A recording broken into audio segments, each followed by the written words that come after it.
did never feel like there was a good reason to have the union. Well, sure there was a good reason, but not in our company.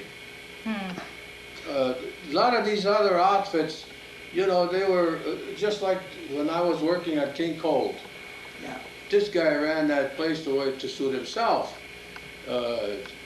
Work all hours, go out and repair refrigerators and everything, and you had to carry stuff that weighed 150 pounds on a streetcar.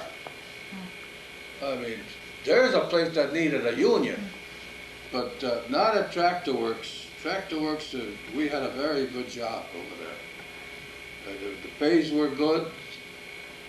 The employee policies that were set by McCormick, which was, what the heck was his name? I forgot. Cyrus McCormick? No. He invented This was one of the McCormick, the last. There was a Charles, and I don't know, Anyway, there were a bunch of them. Yeah. They had, their employees were always taken care of. They had very good policies, so I did. And I could never see the union going out for the piddling things. They were out 80 days at that time, that first strike. And they wanted a 7-cent raise. The company offered them 5 cents. And they stayed out 80 days for lousy 3 cents. You know how much money those guys lost? Because the union weren't paying them wages, you know. At that time, they lost their pay, and that's it. And to me, that was stupid. For 3 cents? 2 cents. Yeah, 2 cents. So during that first strike, you weren't getting paid either, right? No, I would. No, that was not before. the first one. Yeah. When I was running, I ran five machines for 5 years before I became a setup man. And during that time, of course, we never got paid during the strikes. What did you do to get by? Oh, I was well, to working. begin with, we started cleaning oil burners. Her father and I, Yeah. because we were both in the same boat. We both worked with the same company. And we used to get jobs cleaning oil burners in the stoves, and $1.50 a piece. And then we got connected with an outfit called ABC Burner Company. And they would give us the leads. We would go out and do the job, clean the burners, and we'd get all the equipment that we needed, we bought from them. See, that was the whole thing. But that was the only affiliation we had with the company. And that's how we got by. I used to work till 11:30 at night sometimes, because a lot of people were working. They didn't want anybody in the house during the daytime, so I had to go there in the evening. But that brought in enough money to get by, you know. Those oil burners, you know, that was because the Well, coal burning stoves had all been converted to oil burners. We did the Everyone- converting. Yeah, a lot of the installation. A lot of the burners. stoves that had the two burners in the coal burning ovens, we used to take all the guts out, and we put these what they called the wick type burners, the cylinder type burners. There were a bunch of cylinders in there, and it had a wick in there to start it. You turn the spigot for the oil to go in, and you burn it, and as it warmed up, the cylinders got heated, and you'd get a nice blue flame out of it. But we had to use a blue flame burner oil for that. It was a number 7 oil. And a lot of people on the west side that had coal burning stoves had us convert that to that. And then there was the pot burners. They just burned the raw oil as it went in there. But they used to get soot in there so thick that they had to be cleaned out every month or so. And those are the ones that were the buggers to clean. Dirty. I used to come home black, you know, that tar color. Talk But about that- chimney sweeps. Yeah. This was worse because What- it was that. But we got by that way until, of course, the strike was over, then we'd go back to work. So What- you were really anxious to, you were happy to be a manager at that point. You didn't mind the idea of being a manager. Well, I wasn't, when the first strikes that went on, I was working on machines. Yeah, but when they offered you this other Well, position. when they offered me that, I figured, well, okay, a setup man is right up my alley. So they were starting up a whole new tractor line, crawler tractor line, a whole new building, and that's where I was transferred as a setup man. So I took the job, and I was like a gang boss, it was, I wasn't on managerial right away. Oh. But at any rate, I stayed there. That was the best job I ever had over there. I started up new machines and made the first pieces, Very got them through challenging, inspection, and all that, and that was beautiful. And then all of a sudden they needed somebody at nighttime, so they shoved me on a second shift as a foreman. For what, 2 years on a second shift?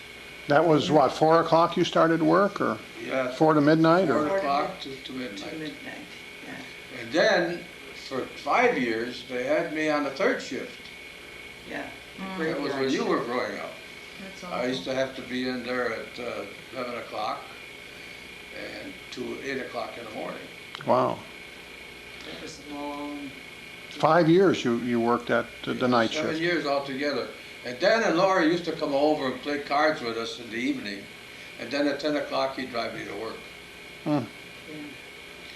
And you were, had to- and then you had gone back to work by then, hadn't you? No, Well, yes, in a sense, because no, when he you used to- started kindergarten, I was working, I went to that punch Oh, yeah. place.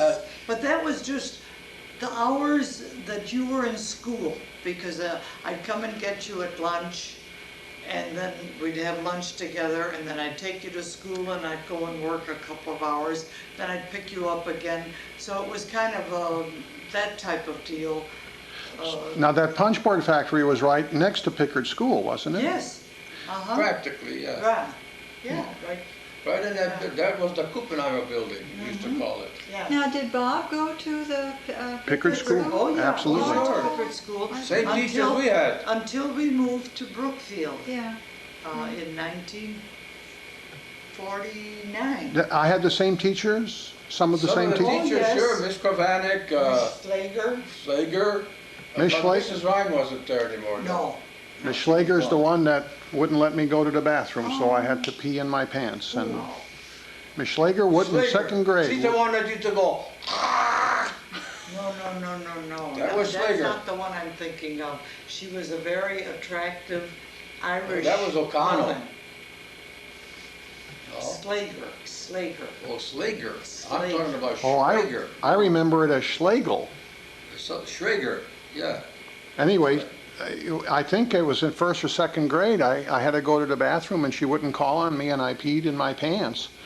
And she made me stand on the grate in the hallway to dry my pants off while everybody changed classes, from room to room with the piano and the drums playing. It was awful. I had woolen pants on too. You didn't Oh, know boy. about this? No, I didn't. No, we never heard about No, that I one. never Yeah, heard about boy, oh that. boy. I never heard about that. Anyway, there was a period of time when you were working days and Dad was working nights, huh? No, she was home then. No, I was home. You weren't you weren't on the graveyard shift that long.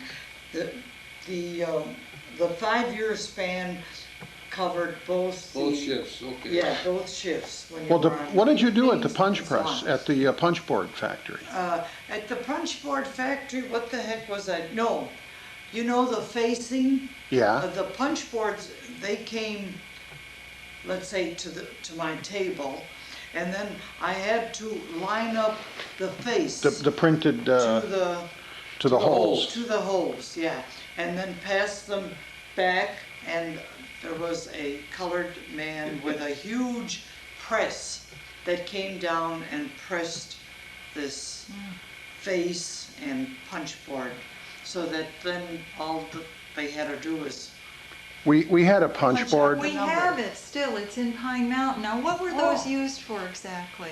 For almost anything. You to buy a chance for 2 cents, Yeah. 5 cents. And you'd hope they the- even had some that paid $1. Sure. So the little slips And the had stars- numbers on them? Is that- Inside, Mhm. you know, in this punch, into this thing. Well, it works, if they got one, they know how it works. You push Yeah. it through and you take out the paper and that Yeah, gives you well, I what was gonna say, you- when they made it, first of all, there were all layers of paper that had been Yeah. put together. Then these holes were bored, and then the other group filled in all these holes With the little rolled with up. little, By hand? yeah, the lucky ones and so on. No, I think they had some kind of a machine that they had to fill those little things, yes, by hand, and then I guess it dropped it into the punch board and Wow. retracted. And then when it came to me, then I had to put the face on. Now, you worked for a while though at Olson's? No, then Oh, from there, I went to the Samson, Right. and they were distributors for Norge. They were the middlemen for Norge, St. Charles Cabinets, Columbia Cape Heart, Records. Columbia Records, Cape Heart Television, radios of all kinds. That's when we They got our used to first supply- television set, They used a 12-inch. sewing machines, because I have Huh.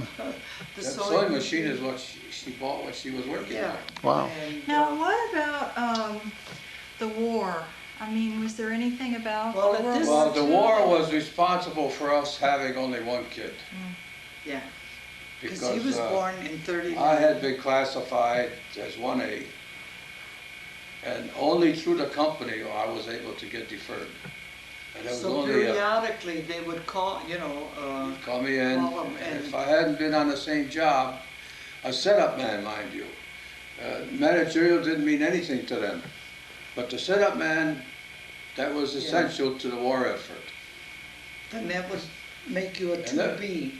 Yeah, every time, Yeah, I don't know So- what the grade was, but Yeah. anyway, that kept me out. yeah. But with this thought, always behind that we might get called in, and I wasn't about to leave her pregnant and go into the army without being near her. And, so we put it off, and first thing you know, it was too late. Well, by the And- time the war ended, And during the war years, Tractor Works made a lot of, Oh, we Oh, converted yes. over to a war production work all right completely, away. huh? Oh, yeah. We made the we made Bofors part of the loader Bofors loader, and I worked. tractor. That one whole year, I worked enough hours, because I was only getting, as a foreman, mind you, I was getting something like 85 cents an hour, with no overtime. Hmm. So I've worked 24, 36 hours without coming home, starting up these jobs. And one night, I was there from Friday morning to Sunday night, about 3 o'clock in the morning. I just couldn't stand up anymore. And Papa Orn, who was the superintendent at the time, I said, "I'm sorry, but I'm going to have to go home and get some sleep." "What do you mean you go home? You got work to do." I said, "I've been here since Friday morning. How long you been here?" "Oh," he said, "you better go home." He was a preacher on top of it. But those were the days when we really worked hard to Wow. get things done. And all our crawlers had to be revamped. They had government inspectors in there, and you had to have proof that you were a citizen in order to work there. So I had to go digging out. For years, I never had to have a birth certificate or anything. But I had to find out, I had to get a baptismal certificate.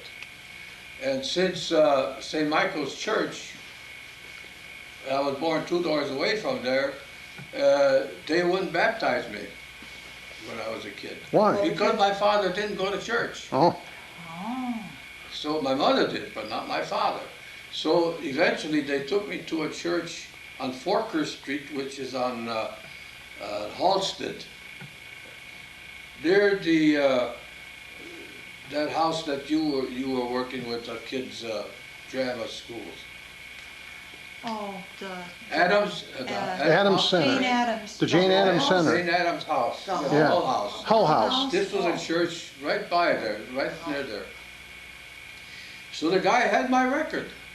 So he made out my baptismal certificate, you know, and And with that, he was able to get a birth certificate. otherwise I had to couldn't- do the same thing because Mirabella, I was born at home and Mirabella never registered that I was born, Really? so I That's never right. had a birth certificate. Me neither. Lucky that, again, my baptismal certificate, with that I was able to get a birth certificate. Yeah. So then I brought that in, and then of course then I kept my job. But otherwise I couldn't work there. Did you have to get baptized? Well, He I had wasn't been. baptized He in had that been. church. Yeah. That's why they were able They to had- give me the baptismal certificate. Oh, That's So why after- sometimes, you know, Showing his, we're after these kids not to baptize these kids because you never know what's going to pop up. You might need it. And in some cases, a birth certificate is not good enough. So, well, I think that's changed a lot now, but yeah. I don't think a probably. baptismal It has certificate changed. would. Yeah, in those days, Cut much you know, mustard. well, the those are the the rules that city the hall government set records out. were kind of sketchy, so the church records were more valid than the Well, I city. tell you but I'm- how skeptic they were. My father belonged to, and her brother too, belonged to this Partico Lavanini Club, which was a men's social club on the west side. But it had They communistic had, leanings. the government agents had labeled it as a subversive organization. This was your father, Lawrence? Yeah. When was Well, that? they were all in And it. her brother, And my Louis. brother happened to be secretary for this, oh, he had a lot of trouble. for the thing, and when he went really, you know, when he was in engineering and working for Raytheon, then of course they got government contracts. During the war, And he yeah. had a lot of trouble. What, do you because- remember what year that was when they started questioning that club? When did we get into the war? 1940?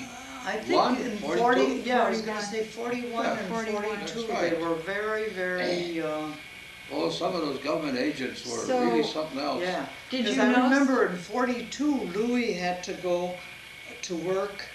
He had us sent to Washington To for Wash- affidavits. Yeah, but I mean, he had to go to work somewhere which was very secretive. You remember?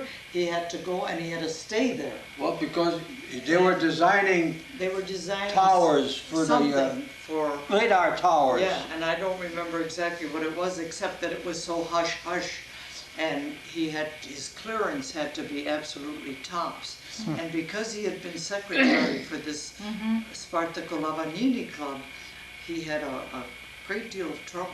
And what about your father? Wasn't he still working? Oh, Yes, sure, he was yeah, still working at yeah. Tractor Works. And But, did he uh, have trouble then No, because but of then that? No, I guess they were able to satisfy the powers that be, that they were They were- loyal they were American loyal. citizens. well, and you know, there were- during that period, I had a benchman, Tony Cavorso. Yeah, he was another. He was a registered communist.